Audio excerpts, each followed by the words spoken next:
মই নামের এই মেয়েটি রুটির দোকানে সাধারণ কর্মচারী হলেও এক সময় সে ছিল শাওলিন কুংফু মাস্টার। পৃথিবীতে তার আপন বলতে কেউই নেই, আর মালিকও সবসময় তার সাথে খারাপ ব্যবহার করে। তবে একদিন মইয়ের জীবনে ঘটে যায় কিছু রোমাঞ্চকর ঘটনা।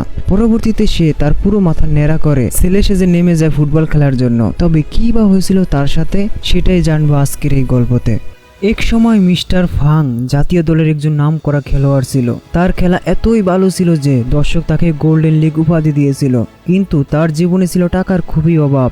একদিন তার বন্ধু হাংয়ের কথায় টাকার বিনিময়ে ম্যাচ ফিক্সিং করে তার পুরো ক্যারিয়ারটাই নষ্ট করে ফেলে। বর্তমানে দেশের সবচেয়ে বড় ফুটবল ক্লাব ইভিলের মালিক হলেন মিস্টার হাং। তাই ফাং তার পিছু পিছু ঘুরে তাকে যেন ওই ক্লাবের কোচ বানায়।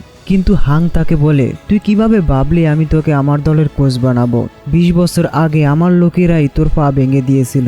এখন তোর কাছে তোর ওই বুড়িটা ছাড়া আর কিছুই নেই। এভাবে সে ফাংকে অপমান করতে থাকে। ফাং তার পুরনো সেই ভুল বুঝতে ফেরে মাতাল হয়ে রাস্তায় রাস্তায় ঘুরতে থাকে। এরপর গল্পের নায়ক সিংকে দেখানো হয়। সিং একজন শাওলিন কুংফু মাস্টার। তার কুংফু গুরু মারা যাওয়ার পর সে ভব ঘুরে বেড়ায়। কিন্তু তার একটাই স্বপ্ন হলো প্রতিটা মানুষকে দৈনন্দিন জীবনে কুংফুর গুরুত্ব বোঝাবে। তাই সে একটি কুংফু ট্রেনিং সেন্টার খোলে এবং সবাইকে তার বিজ্ঞাপন দেয়, কিন্তু কেউই তাকে পাত্তা দেয় না। অন্যদিকে দেখানো হয় মিস্টার হাং এর শক্তিশালী টিম ইভিল টানা 5 বছর শিরোপা জিতে আসছে। জার্নালিস্টরা যখন জিজ্ঞাসা করে এই সাকসেসের মূল রহস্য কি, তখন সে বলে, আমার টিম সবচেয়ে ভালো কোচ এবং খেলোয়াড় দ্বারা গঠিত, তাই আমরা সব সময় জিতে থাকি। সংবাদ সম্মেলন শেষে পুনরায় ফাং মিস্টার হাংকে বলে, আমি অনেক ভালো কোচিং করাতে পারবো, আমাকে একবার তোমার টিমের দায়িত্ব দিয়েই দেখো। কিন্তু ফাং এর এসব বলে কোনো লাভ হয় না। তাকে আবার অপমান করে সেখান থেকে বের করে দেওয়া হয়। রাস্তার পাশে বড় একটি টিভিতে সে দাঁড়িয়ে দাঁড়িয়ে ফুটবল খেলা দেখছিল। তার পেছন থেকে সিং বলে ওঠে, খেলোয়াড়রা ঠিকমতো বলকে কিক করতে পারে না। সিং ফাংকে বলে, ফুটবল খেলা হলো পা এবং মনের সংমিশ্রণ। তখন ফাং সিংকে প্রশ্ন করে, তুমি কি বলতে চাচ্ছ? সিং বলে, আমি একজন শাওলিন কুংফু মাস্টার। আমি চাই প্রতিটি মানুষ শাওলিন কুংফু শিখুক, মারামারির জন্য নয়, তাদের জীবনে প্রতিটি ক্ষেত্রে ব্যবহার করার জন্য। আর ঠিক তখনই একটি মেয়ে হাঁটার সময় কলার খোসায় পা পিছলে পড়ে যায়। তখন সিং বলে, মেয়েটি যদি শাওলিন কুংফু জানতো তাহলে সে পড়ে যেত না। তাই সবার উচিত শাওলিন কুংফু শেখা। এই বলে ফাংকে তার একটি কার্ড ধরিয়ে দেয়। ফাং বলে, এসব আবলতা বলে আমার কোনো ইন্টারেস্ট নাই, আমি একজন ফুটবল কোচ। এই বলে ফাং সিং এর কার্ডটি তার ড্রিঙ্কের বোতলে ভরে তার দিকে ছুঁড়ে মারে। ঠিক তখনই সিং বোতলটিকে লাথি মেরে আকাশে উড়িয়ে দেয়। তখন ফাং বলে, তোর এইসব ভাব দেখে কি আমি রাজি হয়ে যাব? এই বলে সে সেখান থেকে চলে যায়। সিং মূলত রাস্তাঘাটে ময়লা পরিষ্কারের কাজ করে। তার পায়ে এক জোড়া চিরা জুতা রয়েছে, তাই সে সবসময় জুতার দোকানের পাশে দাঁড়িয়ে ভালো জুতা দেখে আফসোস করতে থাকে, যদি তার কাছে এক জোড়া ভালো জুতা হতো। যাই হোক, সিং রাস্তা দিয়ে যাওয়ার সময় এক ব্যক্তির একটি কন্টেইনার নিচে পড়ে যায়। তখন ওই ব্যক্তি তার কাছে সাহায্য চায়। সিং সাথে সাথে এক লাথি দিয়ে কন্টেইনারটিকে উপরে তুলে দেয়। মূলত শাওলিন জানার কারণে সিং এর পা অনেক মজবুত ছিল, এই কারণেই তাকে স্টিল লেগ উপাধি দেওয়া হয়েছিল। সিং বাড়ি ফেরার পথে একটি দোকানের কাছে থেমে যায়। সে সেখানে দেখতে পায় একটি মেয়ে কুংফুর মাধ্যমে আটা দিয়ে রুটি বানাচ্ছে। এটা দেখে সিং খুবই অবাক হয়ে যায়। মেয়েটার নাম মুই, সেই গল্পের প্রধান লিড। সিং তার কাছে গিয়ে কুংফুর প্রশংসা করে এবং কথা বলতে বলতে পরপর 2টি রুটি খেয়ে ফেলে। তখন মুই বলে, এই 2টি রুটির দাম $1। টাকার কথা শুনে সিং বলে, আমি একজন কুংফু মাস্টার, আমার কাছে এত টাকা নেই। এই বলে সিং কিছু পয়সা বের করে দিলে মুই তা কোনোভাবেই মানতে চায় না। তখন সিং তার ছিঁড়া জুতা তার কাছে বন্ধক রেখে চলে যায়। মুই কোনো উপায় না পেয়ে জুতা জোড়া ডাস্টবিনে ফেলে দেয়। এরপর সিং তার একজন কুংফু পার্টনারের সাথে দেখা করতে যায়। তার পার্টনার একজন হোটেল ক্লিনার হিসাবে কাজ করত। সে আয়রন হেড নামে পরিচিত ছিল। তার মাথায় কোনো কিছু দিয়ে আঘাত করলেও সে একটুও ব্যথা পেত না। সিং তাকে বুদ্ধি দেয় যে আমরা চাইলে আমাদের কুংফু গানের সাহায্যে প্রকাশ করতে পারি। বেচারা নিরুপায় হয়ে তার প্রস্তাবে রাজি হয়। এরপর তারা সেই হোটেলে গান গাইতে শুরু করে। তারা বলে, আমাদের একজনের পা স্টিল লেগ, আরেকজনের মাথা আয়রন হেড। গানের লিরিক্স শুনে মানুষ তাদের পা ও মাথা পরীক্ষা করতে চলে আসে। লোকেরা স্টিল লেগ মনে করে আয়রন হেডকে পায়ে মারতে শুরু করে এবং আয়রন হেড মনে করে স্টিল লেগের মাথায় মারতে শুরু করে। মারতে মারতে তাদেরকে রক্তাক্ত করে ফেলে। তারপর তারা মারধর খেয়ে তাদের বাসায় চলে যায়। পরের দিন মিস্টার ফাং দাঁড়িয়ে দাঁড়িয়ে শরীরের অতিরিক্ত পানি বিসর্জনের সময় দেওয়ালের মধ্যে একটি ড্রিঙ্কের বোতল দেখতে পায়। এটাই সেই বোতল যেই বোতলটি সিং লাথি মেরেছিল। মিস্টার ফাং ড্রিঙ্কের বোতলটি টান দিয়ে হাতে নেওয়ার সাথে সাথে দেওয়ালটি ভেঙে পড়ে যায়। তখন দেওয়ালের অন্য পাশে একদল গুন্ডা সিংকে মারার জন্য ঘেরাও করে দাঁড়ায়। দাঁড়ায়। তাদের মধ্যে একজন বলে, তুই এসে আমাদের বসের কাছে মাপ চা, তাইলে তোকে মাফ করে দেওয়া হবে। সিং বলে, আমি আজ এখানে মারামারি করতে আসিনি, তবে তোদেরকে আজ ফুটবল খেলা শেখাবো। এই বলে ফুটবল দিয়ে তাদেরকে সেই দোলাই করে। তখন ফাং সিং এর ফুটবল খেলা দেখে অবাক হয়ে যায়। সিং একটা গুন্ডার কাছ থেকে কিছু টাকা নিয়ে বসে বসে ফলের জুস খাচ্ছিল। মিস্টার ফাং সিংকে বলে, তোমার পা আমি কি একটু দেখতে পারি? এই বলে মিস্টার ফাং সিং এর পা চেক করতে থাকে এবং বলে, তুমি অনেক ভালো ফুটবল খেলতে পারবে, সেই সাথে তোমার শাওলিন কুংফু কাজে লাগাতে পারবে। তখন সিং বলে, আসলেই তো, আমি আমার কুংফুকে কাজে লাগিয়ে ফুটবল খেলতে পারি, কিন্তু আমাকে ফুটবল খেলা শেখাবে কে? তখন মিস্টার ফাং বলে, আমি একজন ফুটবল কোচ, আমি তোমাকে শেখাবো। সবার আগে তোমার এক জোড়া ভালো জুতার প্রয়োজন। এই কথা শুনে সিং সেই বনরুটির দোকানে চলে যায় এবং মুইয়ের কাছ থেকে জুতা জোড়া ফেরত চায়, কিন্তু মুই বলে, তোমার জুতা অনেক নোংরা ছিল, তাই সেগুলো আমি ফেলে দিয়েছি। এই কথা শুনে সিং যখন মন খারাপ করে চলে যাচ্ছিল, তখন মুই তার জুতা জোড়া ফেরত দেয়। আসলে মুই সেদিন জুতা জোড়া ডাস্টবিন থেকে তুলে নিয়ে বাড়িতে সুন্দর করে সেলাই করে রেখেছিল। একটি টিমে ফুটবল খেলার জন্য যেহেতু 11 জন প্লেয়ার দরকার হয়, তাই সিং মিস্টার ফানকে নিয়ে আগে যাদের সাথে কুংফু শিখেছিল তাদের প্রত্যেকের বাসায় যেতে থাকে। সর্বপ্রথম সে আয়রন হেডের বাসায় যায় এবং তাকে বোঝায় তাদের এই স্কিল ফুটবলে কাজে লাগাতে পারে। তখন তার পার্টনার বলে, তোমার এইসব বুদ্ধি ধরে আমি হোটেলের চাকরি হারিয়েছি, এখন আমি টয়লেট পরিষ্কারের কাজ করি, আমাকে মাফ করো ভাই, আমি আর এইসবের মধ্যে নাই। এরপর মিস্টার ফাং ও সিং মিলে আরো এক বন্ধুর বাসায় যায়। শুরুতে সে গোলকিপার হওয়ার জন্য রাজি হলেও পরে সে বলে, কুংফুকে ফুটবলে কাজে লাগানো বোকামি ছাড়া আর কিছুই না। এখানেও ব্যর্থ হয়ে মিস্টার ফাং ও সিং আরো এক কুংফু মাস্টারের সাথে দেখা করতে তার অফিসে যায়। ফুটবলের কথা শুনে সেই লোকটি ক্যালকুলেটরে হিসাব করে বলে, আমরা যদি ফুটবল খেলি তাহলে আমাদের জেতার সম্ভাবনা একদম শূন্য। এরপর তারা নিরুপায় হয়ে ছোট এক কুংফু মাস্টারের কাছে যায়। সে সবসময় খেতেই থাকে। তার কাছে ফুটবলের কথা বললে সে বলে, আমার যে শরীর তা নিয়ে আমি নিজেই চলতে পারি না, তাহলে কিভাবে ফুটবল খেলবো? আমাকে দিয়ে ফুটবল খেলা হবে না। সবশেষে তারা আরো এক কুংফু মাস্টারের কাছে যায়, যে একটি রেস্টুরেন্টে থালা বাসন পরিষ্কারের কাজ করত। ফুটবলের কথা শুনে সেও তাদেরকে সেখান থেকে তাড়িয়ে দেয়। সিং তার সমস্ত সহপাঠীদের কাছ থেকে ব্যর্থ হয়ে ফিরে আসে। ছোটবেলা তারা সবাই একসাথে কুংফু শিখেছিল। সিং চলে যাওয়ার পর তারা সবাই পুরনো একটি ছবি বের করে অতীতের দিনগুলোর কথা ভাবতে থাকে। সিং যখন মন খারাপ করে ছাদের উপরে বসে থাকে, তখন সে দেখতে পায় তার সকল বন্ধুরা সেখানে চলে এসেছে। এরপর তারা সবাই প্রতিজ্ঞাবদ্ধ হয় যে তারা একে অপরের সাহায্য করবে। পরের দিন মিস্টার ফাং সবাইকে একটি মাঠে ডাকে ফুটবল প্র্যাকটিস করার জন্য।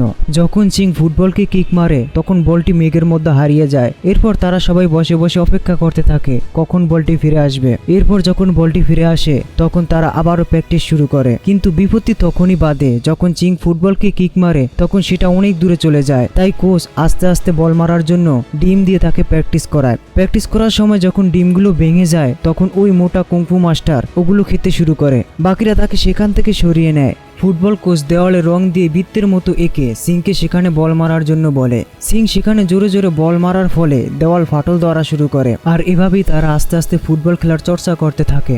এরপর তারা পাড়ার একটি ফুটবল টিমের সাথে খেলতে যায়, কিন্তু পাড়ার ফুটবল খেলোয়াড়রা একটু মাস্তান টাইপের ছিল। খেলার সময় তারা কুংফু মাস্টারদের মেরে বেহুশ করে দেয়। এটা দেখে মিস্টার ফাং রেগে গিয়ে বলে, তোমরা একটা পাড়ার দলের সাথে পারো না, তাহলে সুপার কাপ কিভাবে জিতবে? সিং তখন বলে, ওরা তো ফুটবল না খেলে রীতিমতো যুদ্ধ করতেছে আমাদের সাথে, আমরা কিভাবে পারবো তাহলে? তখন মিস্টার ফাং বলে, ফুটবল এক প্রকার যুদ্ধই। অন্যদিকে পাড়ার খেলোয়াড়রা কুংফু মাস্টারদেরকে অপমান করতে থাকে। কিছুক্ষণ পর কুংফু মাস্টাররা তাদের কুংফু স্টাইলে খেলা শুরু করলে পাড়ার খেলোয়াড়রা তাদের সাথে পেরে ওঠে না এবং তারা সেখান থেকে পালিয়ে যায়। কিছুক্ষণ পর তাদের কয়েকজন এসে কুংফু মাস্টারদের কাছে মাপ চায় এবং তাদের সাথে খেলতে চায়। আর এভাবেই মিস্টার ফাং সবাইকে নিয়ে একটি সুন্দর টিম তৈরি করে ফেলে এবং সুপার কাপ খেলার জন্য রেজিস্ট্রেশন করে ফেলে। সিং একদিন রাতের বেলা মুইয়ের সাথে দেখা করতে যায়। মুইকে সে জোর করে একটি সুপার মার্কেটে নিয়ে যায়। সেখানে তাকে বিভিন্ন দামি দামি জিনিসপত্র দেখাতে থাকে এবং বলে, আমি ফুটবল খেলে অনেক টাকা কামিয়ে তোমাকে এগুলো কিনে দেব। পরের দিন সকালে মিস্টার ফাংয়ের টিম মাঠে খেলতে যায়। অন্য প্লেয়ারদের সাথে যখন বল সেন্টারিং করে, তখন সিং এক কিক দিয়ে বলটিকে গোল পোস্টের ভিতরে পৌঁছে দেয়। অন্য দলের প্লেয়াররা তখন অনেক অবাক হয়ে যায়। হেসে খেলে সেই দিন মিস্টার ফাংয়ের দল জিতে যায়। দল জেতার সাথে সাথে এই খবর মিস্টার হাংয়ের কানে চলে যায়। সে অবাক হয়ে যায় যে ল্যাংরা ফাংয়ের দল এত ভালো খেলছে কিভাবে। এভাবেই মিস্টার ফাংয়ের দল অন্য দলের সাথে জিততে থাকে। আসলে কুংফু মাস্টাররা এক একজন এক এক দিকে পারদর্শী হওয়ায় অন্য দলের সাথে সহজেই জিতে যায়। এর ফলে তাদের সুনাম পুরা দেশে ছড়িয়ে পড়ে। বিভিন্ন কোম্পানি মিস্টার ফাংয়ের দলকে স্পন্সর করতে থাকে, তাই কুংফু মাস্টাররা তাদের পুরনো জুতা ফেলে দিয়ে সবাই মিলে একসাথে সেলিব্রেশন করে। তখন সিংয়ের সাথে মুইয়ের দেখা হয়। সিং মুইকে বলে, তোমাকে অসম্ভব সুন্দর লাগছে। এই বলে মুইকে সে এক জোড়া জুতা গিফট করে এবং সকলের সাথে মুইয়ের পরিচয় করিয়ে দেয়। সেদিন রাতে তারা অনেক মজা মস্তি করতে থাকে। হঠাৎ মুইয়ের দোকানের মালিক এসে মুইকে অনেক বকাঝকা ও মারধর শুরু করে। তখন মুই আর সহ্য না করে তাকে কুংফু মার দিতে শুরু করে। তখন বাকিরা সবাই হাততালি দিয়ে তাকে শাবাশি দেয়। কিছুক্ষণ পর মুই সিংকে বলে, আমি তোমাকে অনেক পছন্দ করি। সিংও বলে, আমিও তোমাকে অনেক পছন্দ করি। মুই তখন বলে, তাহলে তুমি আমাকে ভালোবাসো তাই না? তখন সিং বলে, ভালোবাসি না, তবে পছন্দ করি একজন বন্ধু হিসাবে। তখন মুই সেখান থেকে মন খারাপ করে চলে যায়। পরের দিন সকালে অন্য একটি দলের সাথে মিস্টার ফাংয়ের দলের খেলা শুরু হয়ে যায়। প্রথম দিকে প্রতিপক্ষ দল ভালোই খেলতে থাকে, কিন্তু যখন তারা সবাই মিলে বল মারতে শুরু করে গোলকিপার তখন প্রতিটি বলকে ধরে ফেলে। পরবর্তীতে গোলকিপার সেই বলটিকে ছুঁড়ে মারলে প্রতিপক্ষ দলের গোলপোস্টে ঢুকে যায় আর খুব সহজেই তারা জিতে যায়। অন্য দলের খেলোয়াড়রা এটা দেখে খুবই অবাক হয়ে যায়। এভাবেই মিস্টার ফাংয়ের দল ফাইনালে চলে যায়। অন্যদিকে মিস্টার হানের ইভিল টিমও ফাইনালে উঠে যায়। তারপর হাং মিস্টার ফাংকে ডেকে নিয়ে তার হাতে একটি চেক দিয়ে বলে, যত টাকা লাগে তুমি লিখে নাও, এর বিনিময়ে তোমার টিম ফাইনালে খেলবে না। তখন ফাং বলে, 20 বছর আগে যেই ভুল করেছি ওই ভুল আমি আর দ্বিতীয়বার করব না। এই বলে সে সেখান থেকে চলে যায়। অন্যদিকে সিং ফাইনাল খেলার আগের দিন মুইয়ের সাথে দেখা করতে তার বনরুটির দোকানে যায়। গিয়ে দেখে সেখানে মুই নাই। দোকানের মালিককে জিজ্ঞাসা করলে দোকানের মালিক বলে, মুই বনরুটিতে বেশি লবণ দিয়েছে তাই তাকে বের করে দিয়েছি। সেখানে পড়ে থাকা একটি বনরুটি খেয়ে সিং বুঝতে পারে মুইয়ের চোখের জলে বনরুটি এত লবণাক্ত হয়েছে এবং সে সেখান থেকে চলে আসে। টুর্নামেন্টের ফাইনাল খেলায় মিস্টার ফাংয়ের কুংফু মাস্টার দল এবং হাংয়ের ইভিল দল অংশগ্রহণ করে। কুংফু মাস্টাররা প্রথম দিকে ভালোই খেলতে থাকে। বল নিয়ে যখন গোল পোস্টের কাছে জোরে কিক মারে তখন গোলকিপার সেটা সহজেই ধরে ফেলে। এটা দেখে কুংফু মাস্টাররা সবাই হতভম্ব হয়ে যায়। গোলকিপার সিংয়ের দিকে বল মেরে কিক মারতে বলে। সিং অনেক জোরে কিক মারার পরেও গোলকিপার বলটা সহজে ধরে ফেলে। আবারও গোলকিপার সিংয়ের কাছে বল দিয়ে মারার জন্য বলে। এবার সিং গায়ের সর্বশক্তি দিয়ে বল মারার পরেও গোলকিপার সেটাকে সহজে ধরে ফেলে। এটা দেখে কুংফু মাস্টাররা সবাই অনেক অবাক হয়ে যায়। এরপর ইভিল দলের খেলোয়াড়রা বল নিয়ে এগিয়ে যায়।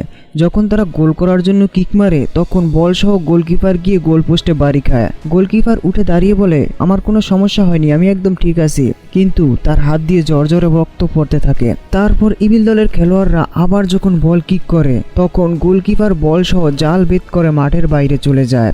এরপর ইভিল টিমের খেলোয়াড়রা প্রত্যেকে কুংফু মাস্টারদের নাস্তানাবুদ করে দেয়। এভাবে খেলার অর্ধেক অংশ শেষ হয়ে যায়। ড্রেসিং রুমে গিয়ে তারা বলে, ওদের সাথে আমরা খেলতে পারবো না, ওরা অনেক শক্তিশালী, এবং কয়েকজন প্লেয়ার সেখান থেকে চলে যায়। সিংয়ের টিমে আর মাত্র 8 জন প্লেয়ার বাকি থাকে। পরবর্তীতে ওই 8 জনই নামে মাঠে খেলার জন্য। মাঠে নামার সঙ্গে সঙ্গে কুংফু মাস্টাররা বল ঠেকানোর জন্য বিশাল এক প্রাচীর তৈরি করে, কিন্তু প্রথম কিকের সাথে সেই প্রাচীর ধূলিসাৎ হয়ে যায়। যখন ইভিল দলের খেলোয়াড়রা বল নিয়ে গোল দেওয়ার জন্য যায় তখন কুংফু মাস্টারদের নতুন গোলকিপার একের পর এক কিক ঠেকাতে থাকে এবং গোলরক্ষক যখন বলটিকে সিটকে সিংয়ের কাছে দেয় তখন সিং সহজরে কিক করলে ইভিল দলের গোলরক্ষকের হাতে লেগে গোল হতে যাচ্ছিল। তখনই গোলকিপার গোলবারকে জোরে ধাক্কা দিলে গোলটি নষ্ট হয়ে যায়। তারপর ইভিল দলের খেলোয়াড়রা বল কিক করে করে কুংফু মাস্টারদের গোলকিপারের অবস্থা নাজেহাল করে দেয়। অবস্থা খারাপ দেখে গোলকিপার তার পরিবারের সাথে শেষবারের মতো কথা বলে নেয়। বল ঠেকাতে ঠেকাতে গোলকিপার অজ্ঞান হয়ে গেলে তাকে সেখান থেকে নিয়ে যাওয়া হয়। এদিকে মিস্টার ফাংয়ের দলে 8 জন মাত্র খেলোয়াড় ছিল। তারপরও গোলকিপার বসে যাওয়ায় কুংফু মাস্টাররা সবাই চিন্তায় পড়ে যায়। ঠিক তখনই কোথায় থেকে যেন এক টাকলা মাথার লোক এসে বলে, আমি কুংফু মাস্টারদের দলের গোলকিপার হিসাবে খেলতে চাই। তবে কেউ তাকে না চিনলেও সিং তাকে চিনে ফেলে। আসলে সে ছিল মুই। সিং মুইকে বলে, তুমি এটা কেন করছো আর তোমার চুলগুলোই বা কেন ফেলে দিয়েছো? তুমি দেখতেই পারছো আমাদের সবার নাজেহাল অবস্থা। মুই তখন সিংকে বলে, তোমার নতুন জুতাগুলো ভালো না।